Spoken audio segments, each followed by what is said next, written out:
Comrade Stanley Gagisa, a former Zipra war combatant, died at Bulawayo United Hospitals on the 16th of June due to heart failure. He was declared a national hero by the President Mnangagwa.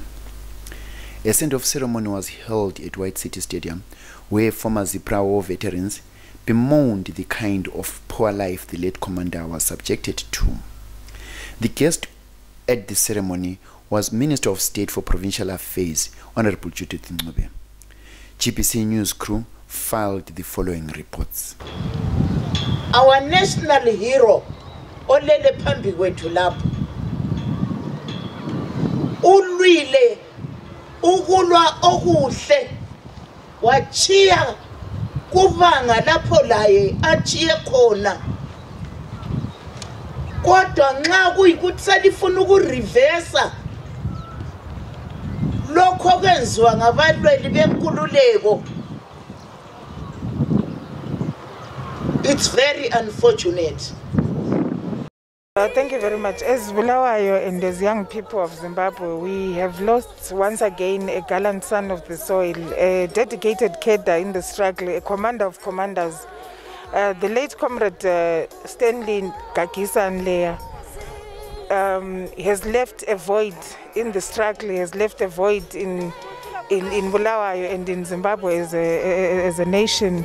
As young people were very humbled by his commitment and dedication. He's dedicated his life to the struggle at a very tender age, and he never looked back. He fought until the day he departed. So as young people of Bulawayo and as Zimbabwe, we are very devastated. Seemingly, the late national hero died a pauper. This was revealed by the following interviewee statements.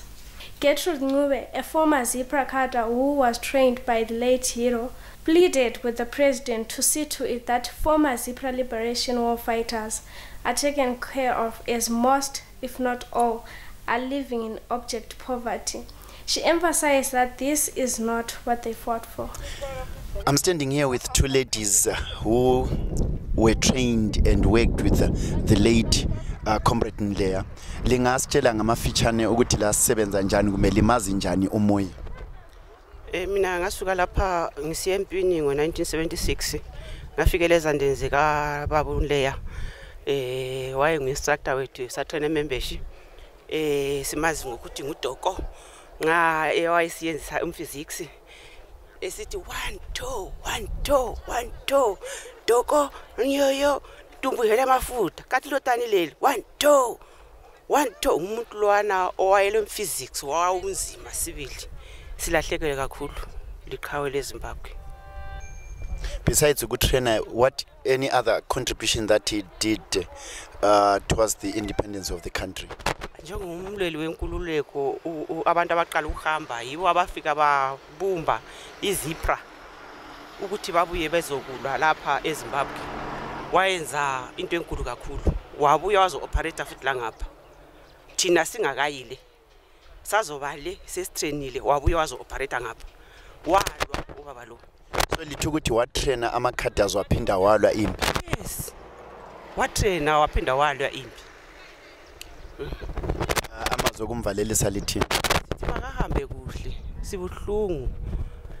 Ulwile ukulwa okukhulu, kodwa into ezisubuhlungu ukuthi ungene esibhedlela waswela noma i-aspirin. Namhlanje sethathwa sengumuntu lwana oflya ngehelicopter, kanti ke waba ngumuntu lwana owancediswa ukuthi impilo ayifumane, but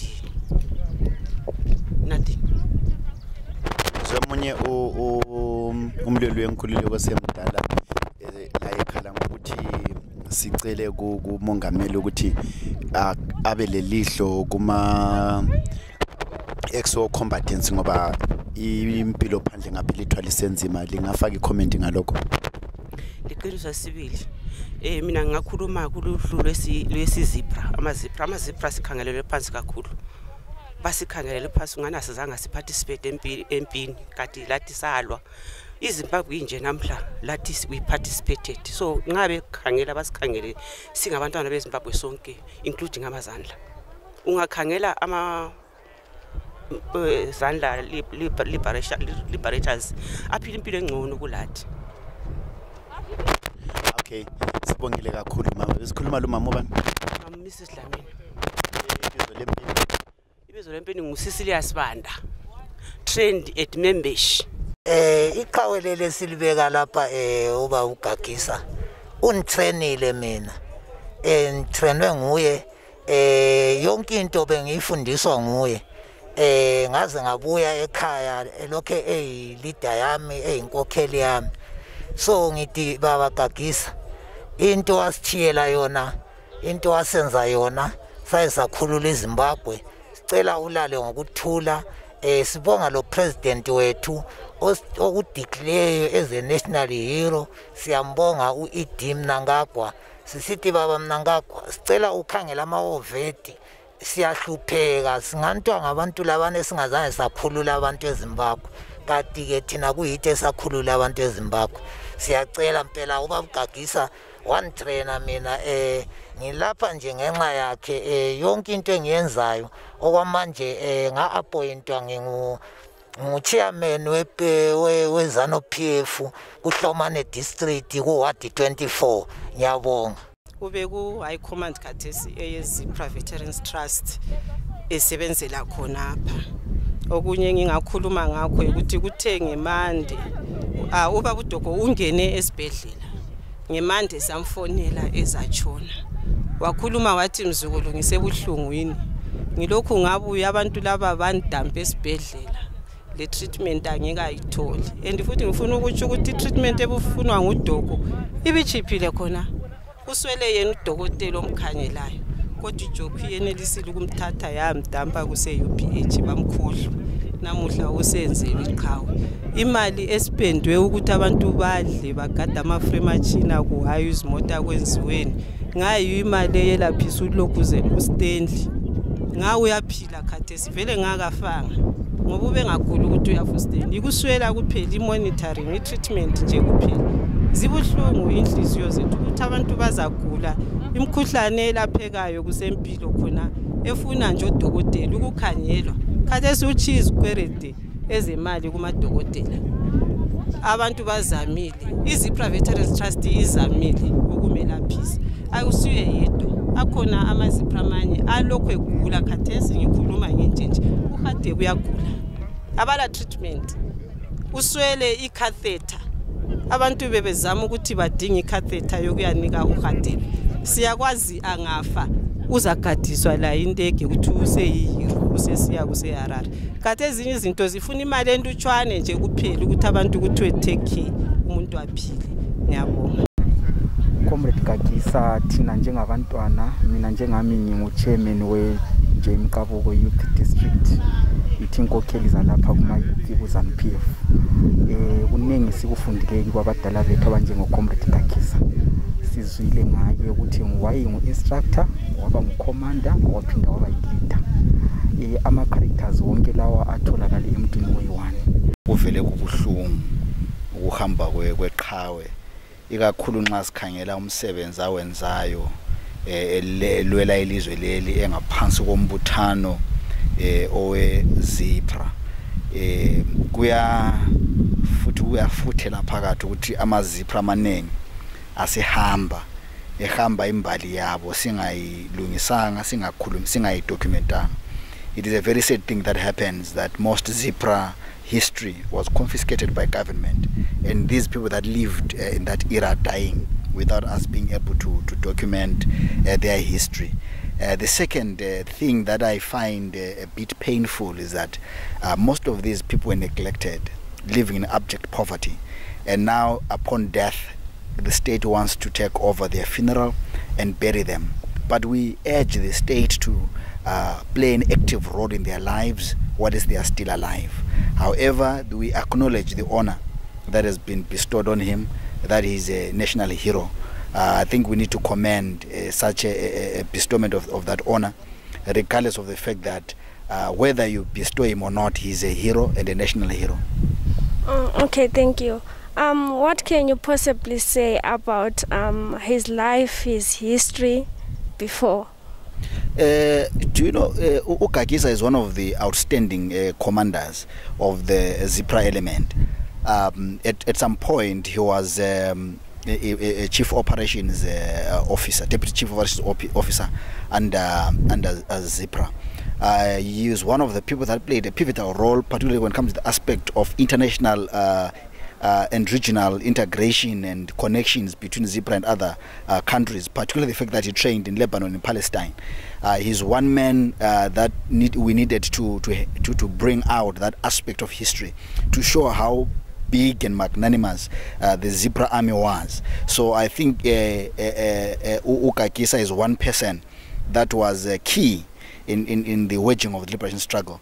He was a commander of note and a commander of sorts. You remember that he trained a lot of people, and key among those people is the current ZNA commander, Philip Valerius Band.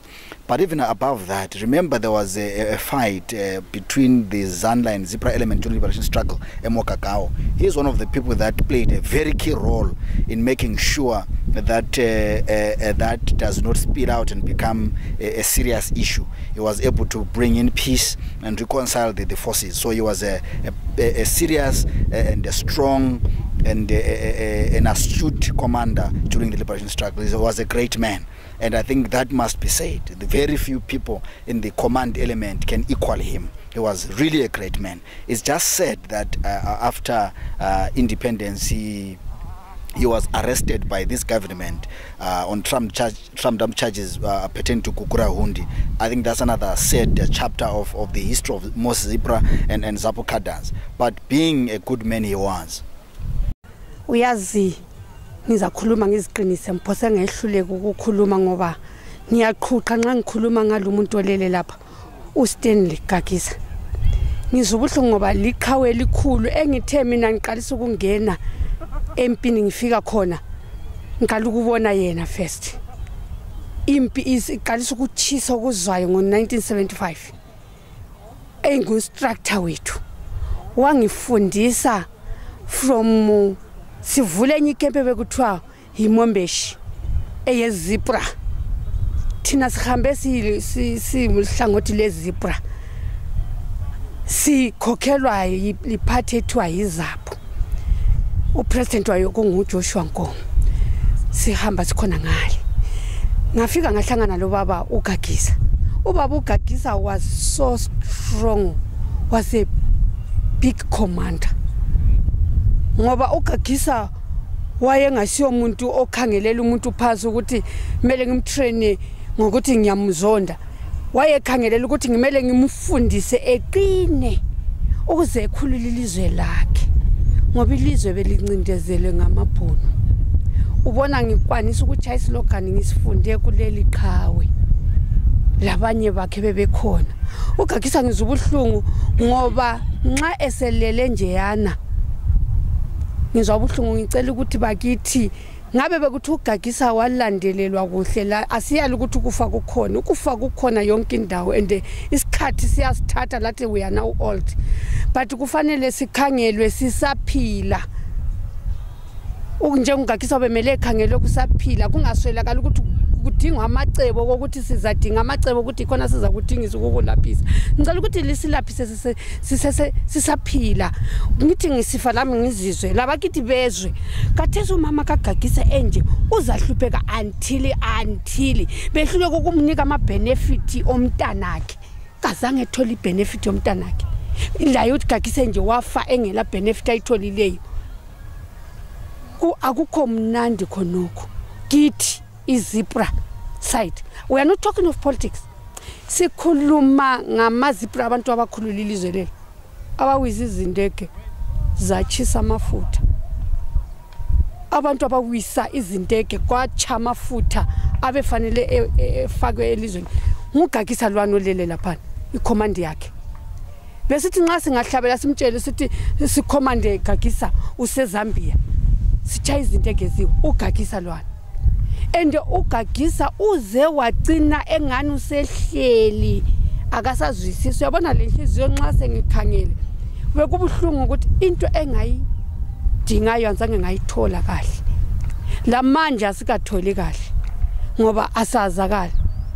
Nxa ngingakuthatha mntana uyobona lapha enhlala khona. Ama general amaningi lapha akhitshwa yithi.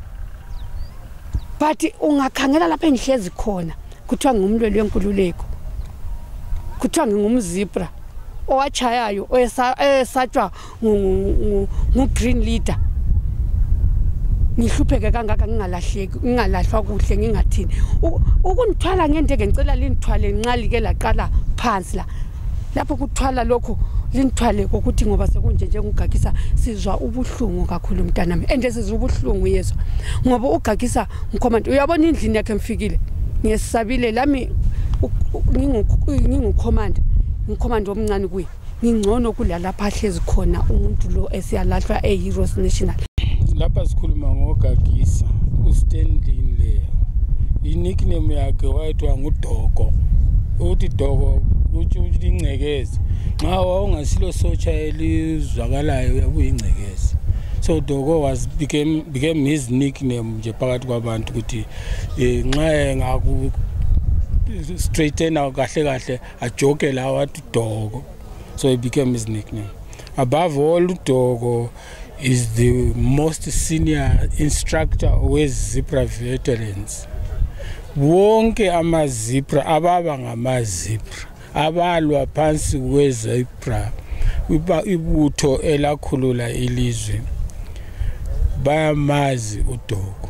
Very few abangamaziyo unfortunately abangazange bahlangane laye, but his name is quite popular phakathi kwabo and he resonates kahle labantu bonke. Ngesikhathi se-Cold War era oqanda komhlaba esingathi ngesintu kodwa kuyingxabano ye-East and West communist versus socialist Cold War era. Kwamiswa 1979 ukuze baqhubeke bayafika eSosbeli ngoba kwasokusele amakhilometer amalutshwane. The people responsible for launching that operation kwakungoStanley ngoba sase siyathatha iSalisbury iHarare ngezikhali, but iAlbion family ama British realized ukuthi ilizwe selihamba because of abantu abanjengoStanley. Stanley became an enemy of the West, not only of Zimbabwe but of the West. Ngoba kwenzakalani uStanley uthatha spend kwakhona lapho ese-integrate ku-army kuhle sicabanga ukuthi into zi-right endaweni ukuthi aba nguye uCO commanding officer webattalion entsha ye-army sesivela kuma-assembly point sesi-integrated into the army, was reduced, demoted for no good reason. And then they landed him at a deputy command post. West still bamthatha and whisked him into jail and tortured him. Probably this is the reason why you Stanley wagula inhliziyo. And they tortured him to death, but because he was a commando by form of training, he survived threat yonke and could not divulge anything that was nowhere because he knew nothing. So Stanley ugadindeke kabili wagadindeke yokusuka eBotswana esiya eZambia esiya trainer kade segadindeke kuya mahala le kuyangcwatshwe emfeni. All these things are death. Vanity is vanity. Inotho kumbe kuyini uStanley kazange ayithande. He loved abantu, wayefuna inkululeko yabantu. That's why he was so committed to the liberation struggle. By the way, Stanley was also Cecilia Apakates, never joined any other party. He remained resolute as a zebra.